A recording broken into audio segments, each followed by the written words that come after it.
This episode of Inside EMS Podcast is sponsored by LogRx. Learn a better way to track your narcotics at logrx.com.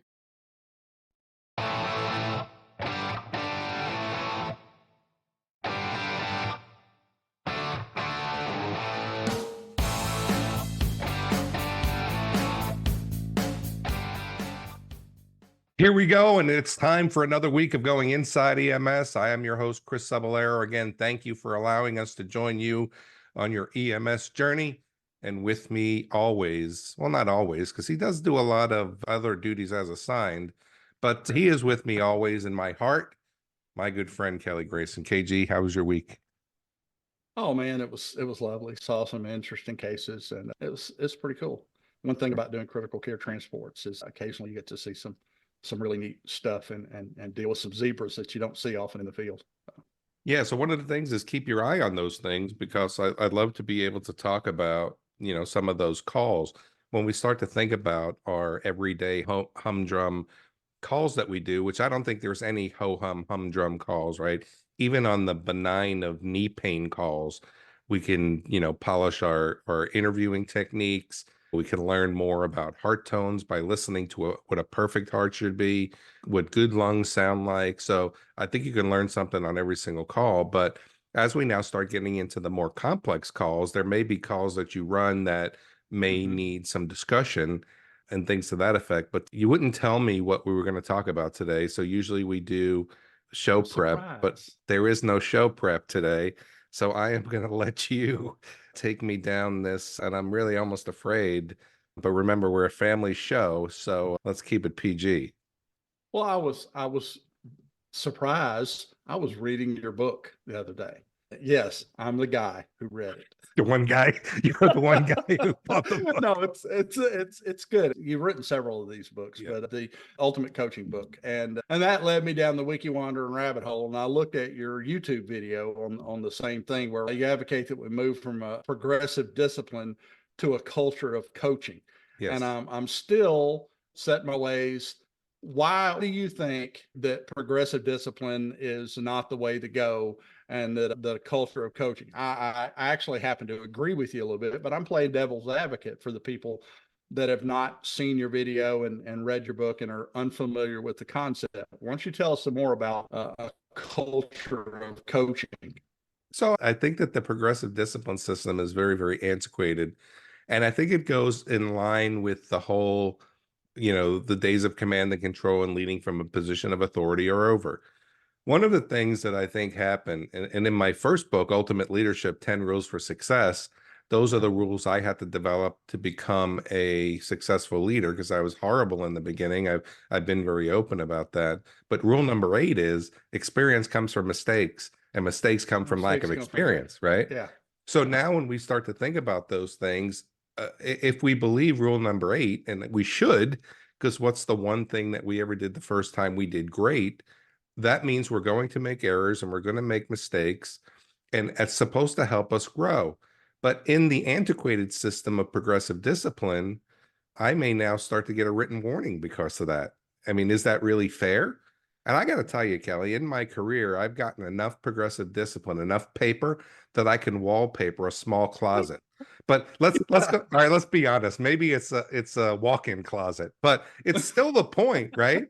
That Yeah. sometimes we made decisions and sometimes we wound up getting corrective action, where maybe it was a culture of coaching that would have been able to teach me to grow. And I don't know if I'm making sense yet, but You are. coaching is very, very subjective. How many times in your career have you gotten, or you seen progressive discipline being given to one person, but not given to the same era the next person, because maybe they have a little bit more respect, or maybe they have a little bit more, the supervisors like them a little bit better. But yeah, I could take you down this road if you really want to go, and try to convince you in the importance of coaching employees rather than disciplining them. Yeah, well, I have been subject to that very thing, that bias about people being treated differently, and I've gotten away with things in my career at my former employer with I, I don't want to say gotten away with, because what I did was clinically correct. It was best for the patient, but I was not scrutinized as rigorously as, say, a 6-month paramedic who'd made the same decision would have made. You know, they looked at it like, this is Kelly. He documented it well. We understand why, but it's still deviated from protocol. But we get it. Kelly's an experienced medic, and we know why he made that decision. Where if he was a brand spanking new medic who made that same decision, they would have looked at him a little closer. Probably wouldn't have disciplined him, because Acadian was a great company in that regard. But you know, unfortunately, there are different sets of rules that apply to different people in the company. It's not uniform across the board. And now let's pause for a word from our sponsor. Designed and founded by EMS professionals, LogRx provides real-time accountability of all your narcotics from cradle to grave. Reach out today for a demo and download the app on the iTunes and Google Play stores. And coming soon, LogRx will also track your medical supplies, equipment, PPE, and even vehicle checks. For more information, visit logrx.com. That's LOGRX.com. So here's what I want to ask you, and I was unclear in reading and watching the video. How does the culture of coaching really differ from just culture? Because this is what I'm used to. They seem very similar, but is there any fundamental difference in it? Because, you know, just culture is about improving and looking at a root cause and not necessarily applying discipline when the mistake was something that was unavoidable or was because of the fault of the procedures, Sure. the policies of the company. So how does this different from just culture? You know, I think that just, you know, so I want to just define the words a little bit. So I say all the time that vision is where we're going, strategy is how we're going to get there, and the culture is the behavior of the organization in reaching the vision, right? Because as you've said countless times, you know, Peter Drucker's quote, culture eats strategy for breakfast. Doesn't make a difference what the vision is. Doesn't make a difference what the direction is. If we have a poor organizational culture, which is the behavior of the workforce in reaching the vision, strategy makes no sense. There is nothing to do that, right? So just culture is really set up on the premise of doing the right thing, right? So we're going to come in the morning, you know, we're going to make sure our truck is ready. You know, we're going to make sure we have the equipment we need. We're going to go out. We're going to run the best calls that we can. We're going to make decisions on what's right. You know, last week we talked about the bias cascade.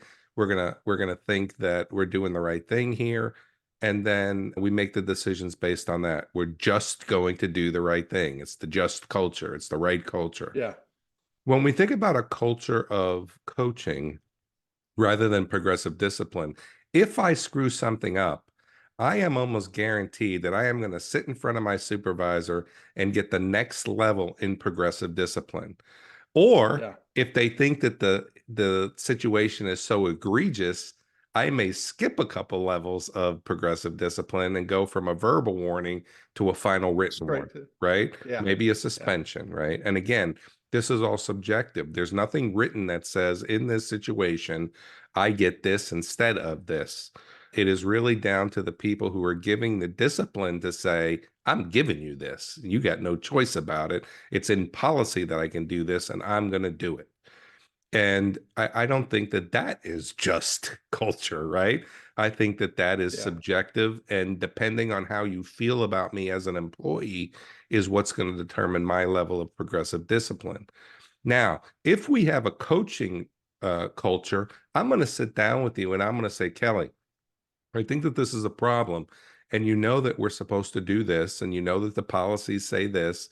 Are you familiar with this policy? Well, no, I guess I'm not as familiar with it as I should do. Well, then that's a learning thing. When we think about employee issues, there's 4 reasons why there's an employee issue. 1, they weren't trained right. How many times have we heard, well, no one ever taught me that, right? Number 2, they don't have the equipment to do their job. Number 3, something in the environment caused this to happen. Or number 4, it's just a behavioral issue. So they fit into those 4 categories, right? So if I sit down with you and I say, Kelly, we've got a problem. You know that on every single call, according to our protocols and according to our policies, you've got to bring in every single piece of equipment into the call. You may not like it, but that's what the direction of the organization is, and that's how we want to run this organization. Let's go ahead and talk about this and tell me why you don't do this, and let's see if we can come to some understanding about it. Then you're going to give me your argument, and you're going to say, you know what, Chris, this was a knee pain call. Somebody fell down the stairs. Do I really need to bring in my monitor and my first in bag and my O2 bag and my ALS bag? And it just seems like it's a little bit of overkill. And then we have a discussion about, you know what, Kelly, maybe it is a little bit of overkill, but this is the way the policy is right now until we can change it. And I think that we need to document this and see if we can make it change. You have to follow the program. And the reason for this is based on trust. The reason for this is based on what the medical directors want us to do. Right, wrong, or indifferent, it's what we're being asked to do. So let me ask you this question. In this scenario here, how do we ensure that we follow these rules and regulations? And then you get to give me your own words to say, this is what I'm going to look to do, and this is how I'm going to fix it.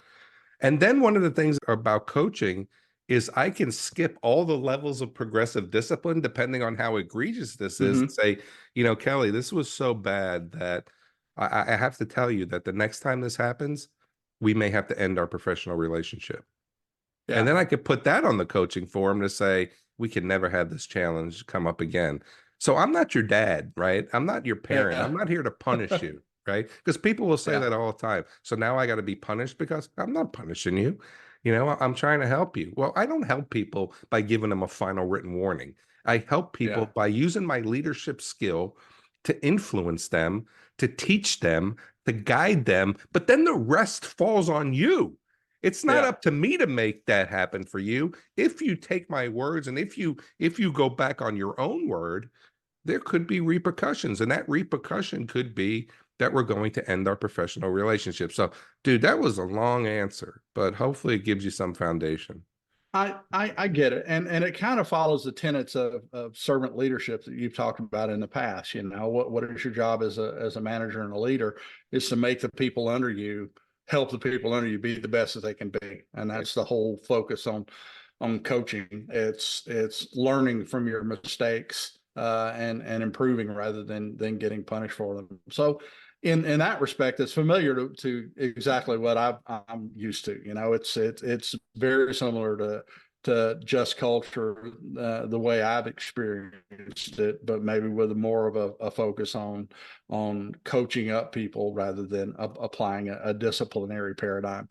I wish that we'd had that in other places. I once worked for an agency, a large EMS, with the operations manager were largely rancorous and unsatisfying, and they always ended with and they supposedly had a progressive discipline / just culture policy, but he was fond of saying, Kelly, this is not about you being a good paramedic. This is about you being a good employee. Totally oblivious to the fact that everything that they did made it impossible to be both things at this particular agency. You could be a good employee or you could be a good paramedic, but you could not be both working there.